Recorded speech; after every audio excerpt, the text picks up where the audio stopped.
आज का वचन यूहन्ना रचित सुसमाचार उसका 14 परमेश्वर तक पहुंचने का मार्ग। और ये बड़ी शॉर्ट में मिला है वचन। मुझे नहीं पता था, मैं पास्टर का फोन आया कि भैया कल आपका वचन है। और परमेश्वर को धन्यवाद करता हूँ, शॉर्ट टाइम में उसने छोटा सा वचन दिया है जो बहुत ही कारगर है और हमें परमेश्वर तक पहुंचने का मार्ग बताता है। हालेलुया। परमेश्वर तक पहुंचने का मार्ग यूहन्ना का 14 पेज नंबर सूत्र पर सबने निकाल लिया।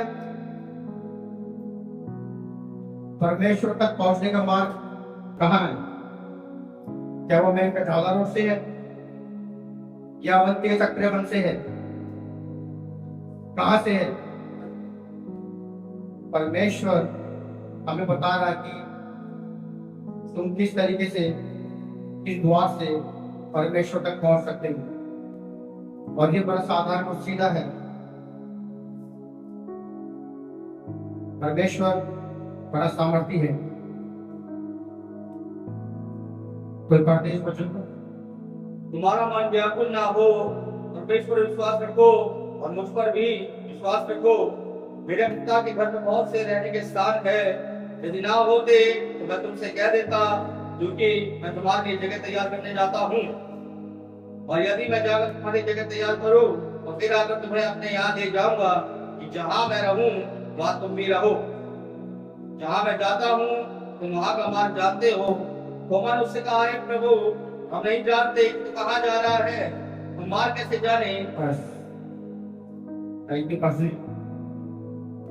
तुम्हारा मन व्याकुल ना हो। व्याकुल यानी व्यथित हो जाता है, परेशान रहते हैं, कोई भी दिक्कत होती है, परेशानी होती है। हम कहीं जा रहे होते हैं, हमें डेस्टिनेशन नहीं मिलती तो हम परेशान हो जाते हैं, कहाँ का एड्रेस दे दिया, रास्ता नहीं मिल रहा। उसी प्रकार जब हम परमेश्वर के हैकल में नहीं होते, कि आज्ञाओं को नहीं मानते, वचन पे नहीं चलते और हमारा विश्वास कहीं ना कहीं कम हो जाता, तो हम परमेश्वर तक पहुंचने के मार्ग को भूल जाते हैं, जो कि बड़ा सीधा और सरल है। तुम्हारा मन व्याकुल ना हो, परेशान मत हो। परमेश्वर कह रहा है विश्वास रखो। यानी परमेश्वर हर कदम पे, हर समय हमें सिखा रहा है कि तुम परेशान मत हो, सिर्फ मुझ पर विश्वास रखो। मेरे पिता के घर में बहुत से रहने के स्थान है। परमेश्वर कह रहा कि यूहन्ना कह रहा है कि मेरे पिता के घर में बहुत से रहने के स्थान है, पर यदि ना होते तो मैं तुमसे कह देता। अब देखो कितनी बड़ी बात है। परमेश्वर हर जगह है। परमेश्वर हमारे बीच में है, इस भवन में है, जहां देखो परमेश्वर पर हम देख नहीं पाते, क्योंकि मैं तुम्हारे लिए जगह तैयार करने जाता हूं। परमेश्वर यूहन्ना कहता है मैं तुम्हारे लिए जगह तैयार करने जाता हूं। यानी कि जगह कहां पर तैयार होगी? स्वर्ग में। यदि हम परमेश्वर की आराधना करें, स्तुति करें, उसके वचनों पर चले, तो हमारे लिए स्वर्ग में एक जगह तैयार होगी।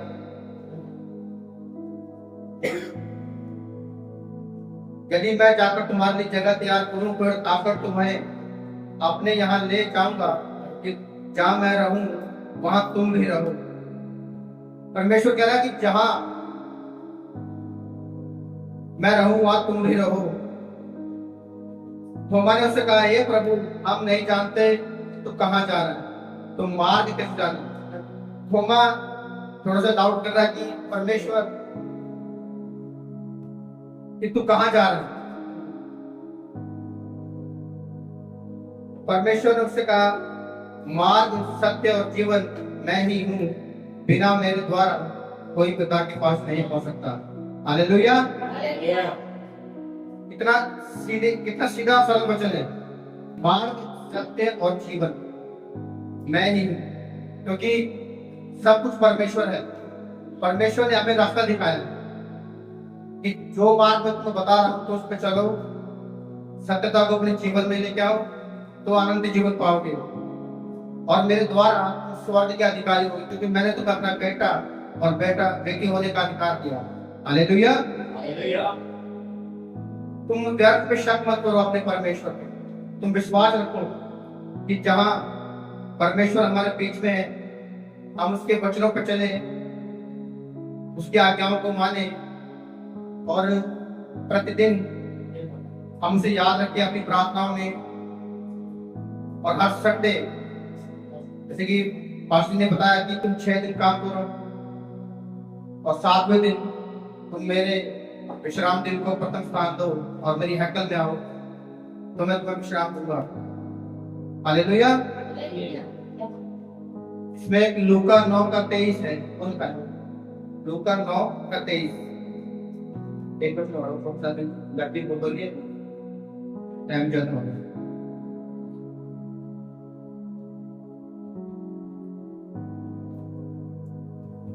यीशु के पीछे चलने का अर्थ, पेज नंबर 99। उसने सबसे कहा, यदि कोई मेरे पीछे आना चाहे तो अपने आप से इनकार करे। हालेलुया। कितना सरल शब्द है और लाइन है ये। यदि कोई मेरे पीछे आना चाहे, यदि कोई परमेश्वर की महिमा के लिए तैयार हो, उसे अपना उद्धारकर्ता माने, तो अपने आप का इनकार करे। अपने आप का इनकार कैसे करेगा? पहला स्थान परमेश्वर को देखकर। हालेलुया। जो लोग इस समय मौजूद नहीं चर्च में, किसी भी कारण से अपने घरों में, वो अपनी आशीष से वंचित है।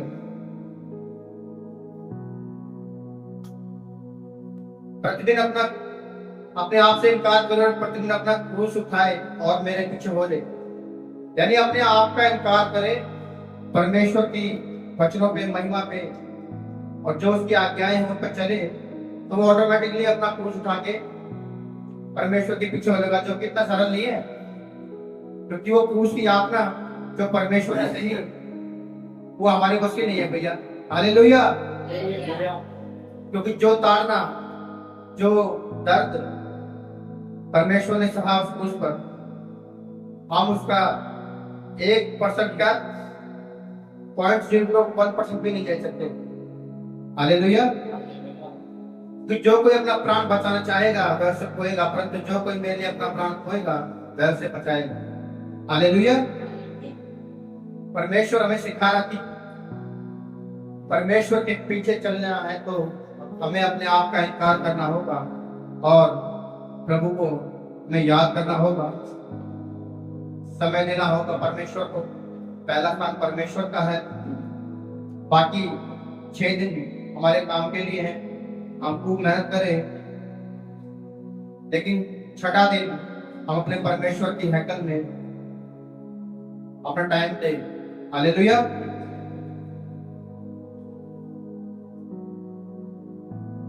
इसी में 14 का पवित्र आत्मा के प्रतीक है, वरना यदि तुम मुझसे प्रेम रखते हो तो मेरी आज्ञाओं को मानोगे। हालेलुया। ये भी कितनी सरल चीज है। यदि तुम मुझसे प्रेम रखते हो तो मेरी आज्ञाओं को मानोगे। अब देखो परमेश्वर कह रहा है मुझसे प्रेम रखते हो, यानी कि अगर तुम मुझे अपना उद्धारकर्ता मानते हो तो मेरी आज्ञाओं को मानेंगे। जो परमेश्वर ने 10 आज्ञाएं दी हैं उन्हें फॉलो करेंगे। उन्हें फॉलो करेंगे तो पवित्र आत्मा के 9 फल मिलेंगे, और जो हमारे जीवन में हमारे उद्धार का कारण होंगे। हालेलुया। परमेश्वर का तक पहुंचने का मार्ग बड़ा ही सरल है, लेकिन वो एक्चुअल में, प्रैक्टिकल में बड़ा मुश्किल है। हम उसको फॉलो नहीं करते। सिर्फ विश्वास रखना है और उसकी हैकल में आना है। तुम विश्वास रखो तो मुझ पर भी विश्वास रखो। हालेलुया।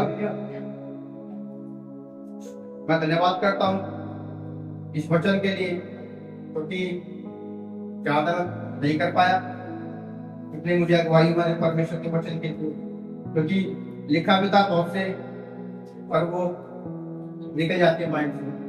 आगे से मैं पास्टर जी को दूंगा, तो धन्यवाद करता हूँ छोटे से वचन के लिए। हालेलुया। आपको जय मसीह की।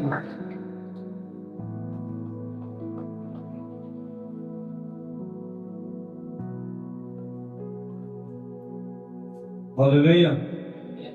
परमेश्वर का धन्यवाद हो आज के वचन के लिए जो भाई आशु ने तैयार किया। ये खुदा का वचन बताता है कि उसके लिए हमें खड़ा होना है, तैयार रहना है। बेशक 5 मिनट के लिए ये उसके वचन का बखान करना जरूरी। और मुझे पता नहीं था कि भाई आशु आज के इस वचन को करेंगे, और इत्तेफाक परमेश्वर का आत्मा ने आज उसने करवाया। जैसे मैं कह रहा था कि मेरे पिता अपने घर, मैं जाता हूँ और तुम्हारे लिए जगह तैयार करता हूँ। हालेलुया। तो ये एक चीज को दर्शाता है कि परमेश्वर किसी वचन को चाह रहा था। बनाई मैंने भाई आशु से पूछा कौन सा वचन दोगे, लेकिन उससे पहले ही पवित्र आत्मा ने वो शब्द मुझसे बुलवाए। जैसे यहाँ पर लिखा है, यदि मेरे पिता के घर बहुत से रहने के स्थान है, यदि ना होते तो मैं तुमसे कह देता हूँ। हालेलुया। इसलिए यहाँ पर है परमेश्वर तक पहुंचने का मार्ग। हमें परमेश्वर तक पहुंचने का मार्ग 2 तरीके से पहुंच सकते हैं आप परमेश्वर के पास। 2 तरीके, एक तो जीते जी पहुंचना, और एक इस दुनिया से रुखसत हो जाना। जीते जी अगर पहुंच गए तो वो प्रूफ कर दोगे आप, मैं परमेश्वर के पास पहुंच गया। लेकिन आप मरकर पहुंचोगे तो आप प्रूफ नहीं कर सकते। जीते जी पहुंचने का मतलब उसकी आज्ञाओं को मानना, उसके स्वभाव में बने रहना, उसकी मानद अपने आप को ढालना। अगर आप ऐसा करते हैं यानी अपने आप का इंकार करना। जीते जी हम परमेश्वर तक कैसे पहुंच सकते हैं? सीधी सी साधारण बात, अपने आप का इंकार करना।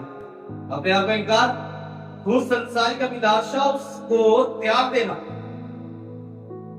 उन इच्छाओं को त्याग देना जो संसार ने बनाई, और उन इच्छाओं को पूरा करना जो परमेश्वर की ओर से।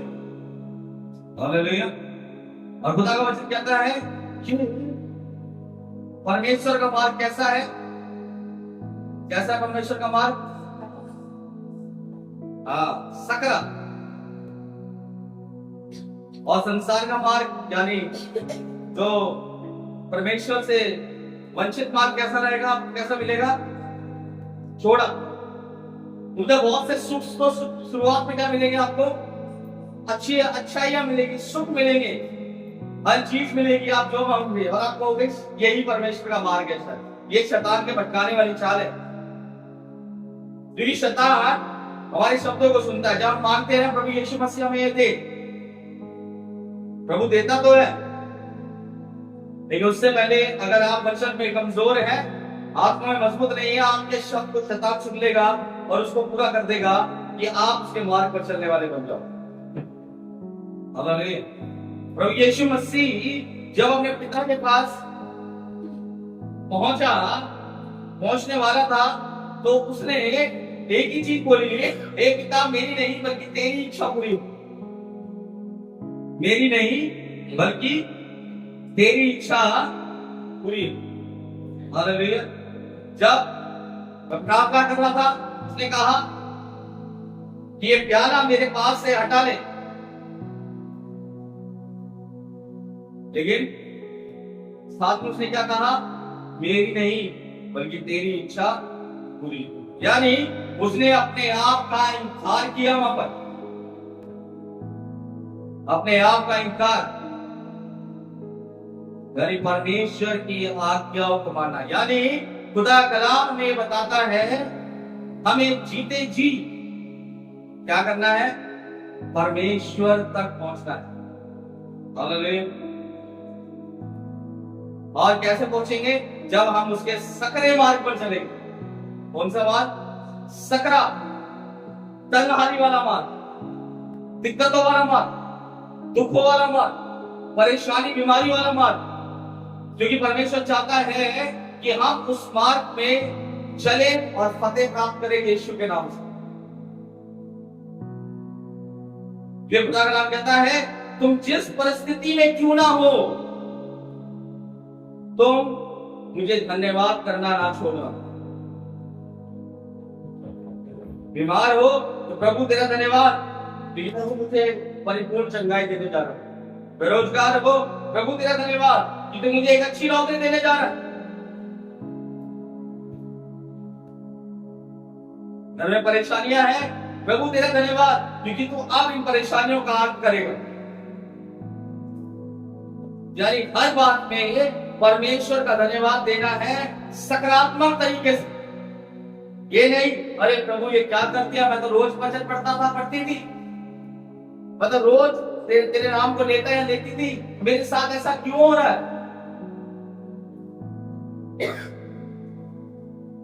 बल्कि आनंद के साथ परमेश्वर की उन बातों को स्वीकार करना, प्रभु तेरा धन्यवाद,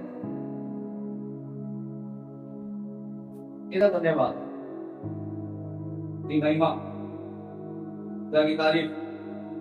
कि परमेश्वर का जब हम धन्यवाद करते हैं तो वह अपने शत्रुओं, जो हमारे शत्रु होते हैं, उनको हमारे पांव तले गिरा देता है। जो आपके विरोध में होंगे वह आपसे माफी मांगेंगे जब आप उसका धन्यवाद करेंगे और आप परमेश्वर की नजर में सच्चे ठहरेंगे। हालेलुया। इसलिए परमेश्वर तक पहुंचने का मार्ग, तुम्हारा मन व्याकुल ना हो, परमेश्वर पर विश्वास है। क्या ना हो तुम्हारा मन व्याकुल ना हो। किस पर विश्वास रखना है? परमेश्वर पर विश्वास रखना है। और दिखा यहाँ पर, और मुझ पर भी विश्वास रखो, मेरे पिता के घर में बहुत से रहने के स्थान है, यदि ना होते तो तुमसे कह देता, क्योंकि मैं तुम्हारे लिए जगह तैयार करने जाता हूँ। 5वें पद में लिखा, थोमा ने उससे कहा। किसने कहा? थोमा। थोमा कौन है? कौन सा व्यक्ति है थोमा? पता है बाइबल में कौन सा व्यक्ति है थोमा?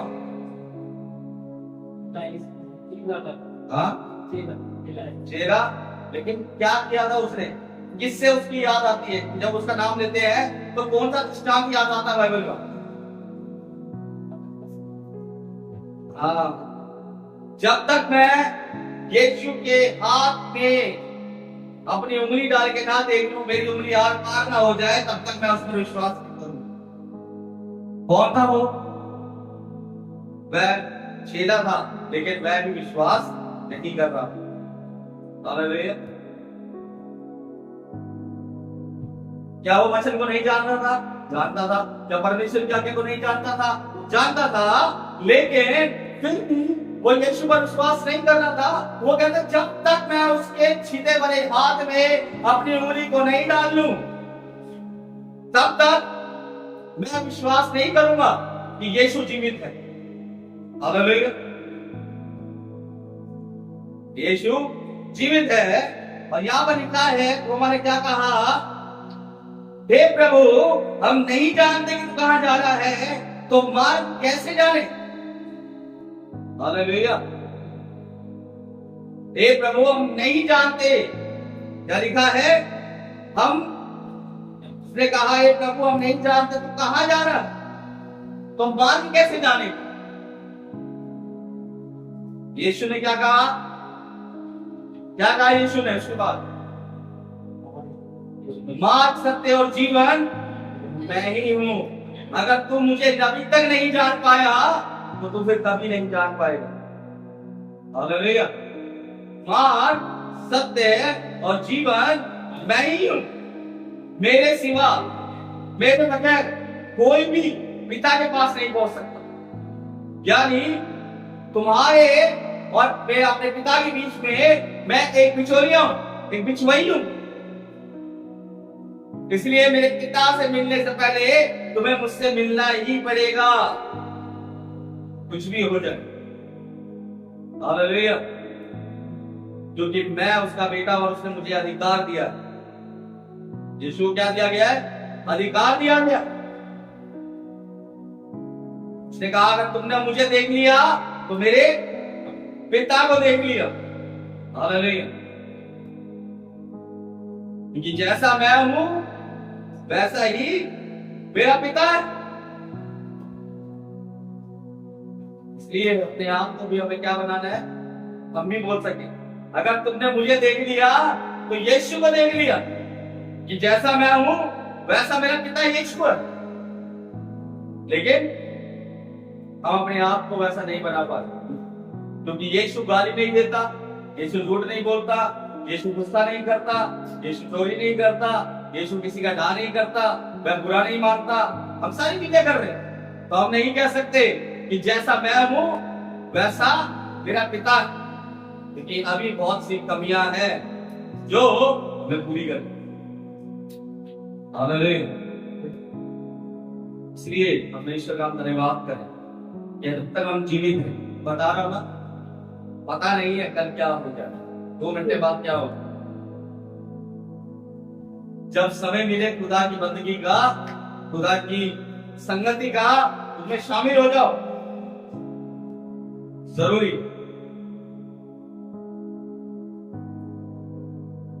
अभी हमें परमेश्वर ने क्या किया है, जीवित रखना, और आगे भी हमें क्या रखेगा, जीवित रखेगा। ये उसका वादा है, तुम मर भी जाओगे तो भी अनंत जीवन तुम्हारा। तुम मर भी जाओगे, तुम इस संसार के लिए मर जाओगे, कोई दिक्कत नहीं है, लेकिन अनंत जीवन मैंने तुम्हें दे रखा है। यानी मरने के बाद एक और जिंदगी हमारा इंतजार कर रही है। हालेलुया। बाइबल लिखा है, तुम औरों के समान शोक ना करो, क्योंकि उनके पास आशा नहीं है। परमेश्वर ने हमें क्या दी है, आशा दी है। क्या दी है, आशा। कि अगर हम मर भी जाएंगे तो अनंत जीवन हमारा। परमेश्वर का धन्यवाद करें आज के वचन के लिए कि परमेश्वर तक पहुंचने का मार्ग सिर्फ कब्रिस्तान में ये पढ़ने से कोई फायदा नहीं है। कब्रिस्तान में ये वचन बहुत पढ़ा जाता है। जब एक ताबूत रखा होगा पास्टर के आगे, 10-12 जने रो रहे होते हैं, एक ताबूत खोलने के लिए तैयार रहता है कि फटाफट पास्टर वचन बोले और ताबूत खोल दिया जाए, और 2 जने गड्ढे के पास खड़े होते हैं, फटाफट गड्ढे में डाल, और जितने रो रहे होते हैं उसके बाद सारे मिट्टी डालने के लिए भी तैयार होते हैं। यही होता है, ये रीति है कि अगर कोई मरेगा तो हम उसके साथ नहीं मर सकते, हम उसको दफनाने के लिए जा सकते हैं, उसका संस्कार करने के लिए जा सकते हैं, खुद नहीं चलेंगे, खुद दफन नहीं होंगे। ये तुम्हारे पास तो अभी मौका है, वो तो चला गया, लेकिन जो जीवित है आप तुम समझ जाओ, लेकिन तुम्हारे साथ भी ऐसे ही होने वाला है। जब तुम मरोगे तुम्हारे साथ भी ऐसी होगा, कोई तुम्हारे साथ मरेगा नहीं, लेकिन तुम्हारे साथ एक जन है जो तुम्हें जीवित कर देगा। हालेलुया। और वह कौन है, प्रभु यीशु मसीह। ये मारा गया, गाड़ा गया और तीसरे दिन मृतकों में से जी उठा। अगर हम यीशु पर विश्वास करते हैं तो हम भी मारे जाएंगे, गाड़े जाएंगे और मृतकों में से जी उठेंगे यीशु के मान। लेकिन कब, जब अपने आप का इनकार करें। बिना इनकार के कुछ नहीं मिलेगा। आप अपने आप का इनकार ना करो, आप मरोगे, आपकी रीति मसीह रीति से करूंगा, सब कुछ हो जाएगा, लेकिन तीसरे दिन जी नहीं उठोगे, क्योंकि उस वक्त जी उठने का अधिकार, जी उठाने का अधिकार बीच में नहीं है, पास्टर के पास नहीं है, आपके परिवार के पास नहीं है। उस वक्त वो अधिकार आपको जी उठाने का यीशु के पास है। हालेलुया। उस जिंदगी में जाने का अधिकार उसके हाथ में है कि वो आपको उस जिंदगी में एक्सेप्ट करता है या नहीं करता, जो अनंत जीवन की जिंदगी। हालेलुया। बहुत से ताबू में सड़े पड़े रहेंगे, आत्मा कब्रिस्तान के अगल बगल घूमेगी, रात में नजर आएगी। तो इसका मतलब यीशु ने एक्सेप्ट नहीं करा कि उन्होंने अपने आप का इनकार नहीं किया। हालेलुया। क्योंकि जब तक हम जिलाए नहीं जाएंगे, जब तक परमेश्वर के साथ उसके घर रह नहीं सकते। हमें चिल्लाना जरूर है, मरकर संसार में तो हम मर गए, लेकिन आत्मीयता में चिल्लाने के लिए कौन है, प्रभु यीशु। इस प्रकार हम आप कहते हैं ना कि हम अंधेरे में थे अब रोशनी में आ गए, हम मरे हुए थे अब जिंदा हो गए। तो वो जिंदगी हमारे बीच में कोई वचन के माध्यम होनी चाहिए कि जब हम वाकई इस दुनिया से रुखसत हो जाए तो तीसरे दिन जब हम जीवित किए जाए तो वह जीवित करने वाला कौन हो, मेरा पिता प्रभु यीशु। हालेलुया। अगर अभी भी जीते जी आपके ऊपर यीशु का अधिकार है तो उस दफनाई के वक्त और उस जीवित होने के वक्त भी आपके ऊपर यीशु का अधिकार होना चाहिए। इसलिए लिखा है परमेश्वर तक पहुंचने का मार्ग क्या है? परमेश्वर का कलाम, खुदा का कलाम, खुदा का वचन पढ़ना जरूरी, पढ़ना जरूरी। जब आप पढ़ेंगे खुदा का वचन आपके जीवन में काम करेगा। खुदा का वचन मारने के लिए नहीं बल्कि जीवित रखने के लिए। हालेलुया। प्रभु का हम धन्यवाद करें आज के वचन के लिए। तो भाई आशु ने बताया कि पहुंच परमेश्वर तक पहुंचने का मार्ग और अपने आप का इनकार करना। अपने आप का इनकार किसे कहते हैं मालूम? हर चीज में परमेश्वर के जैसा बनना, कोशिश करनी। प्रभु आपका साथ देंगे, कोशिश करनी, प्रभु आपका साथ देंगे। हालेलुया। खुदा चाहता है। अभी 2-4 दिन पहले मेरे साथ एक ऐसा हादसा हुआ। जब फोन में बहुत चीज बोली और बाद में वही चीज दोबारा बोल रही है, बात साहब मुझसे गलती हो गई, आपने माफ कर दिया। मैंने बोला मैं माफ करने वाला नहीं, खुदा माफ करने वाला। तो मैंने अपनी गलती का पश्चाताप कर लिया तो खुदा मुझे माफ करे।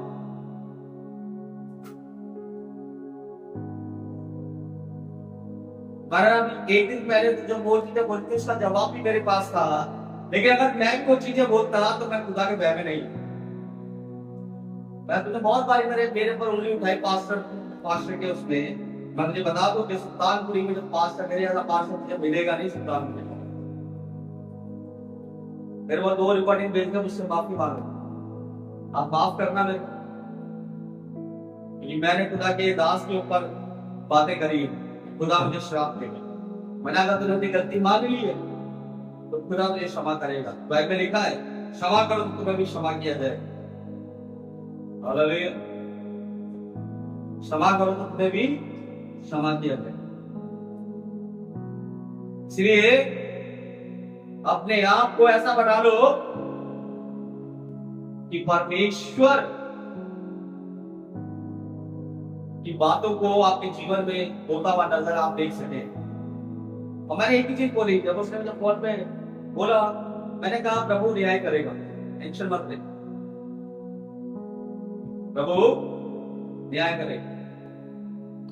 कि मैं जो कर रहा हूं प्रभु जानता है कि मैं सही कर रहा हूं या गलत कर रहा हूं।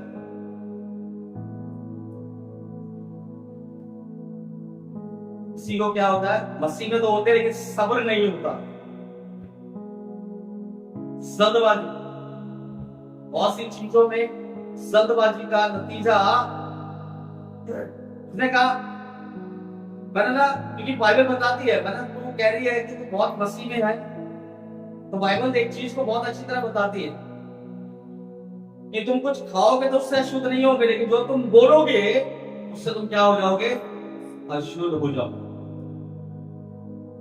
इसलिए तुम क्या बोल रहे हो सोच समझ के बोलना, अपनी जीभ को वश में करना, क्योंकि धनुष से निकला बात तीर और मुंह से निकली हुई बात कभी भी वापस नहीं आती। इसलिए मसीह लोगों के लिए खास तौर से वचन है जीभ को वश में करना, क्योंकि हम नहीं जानते कि हम जिस बात को बोल रहे हैं उससे हमारा सारा शरीर उस अंदर के माथे जल रहा है, उस आग में जल चुका है और हमें पता भी नहीं। परमेश्वर नहीं चाहता कि हम जल जाए। परमेश्वर कहता है तुम जलने के लिए नहीं, जलाने के लिए बने। हालेलुया।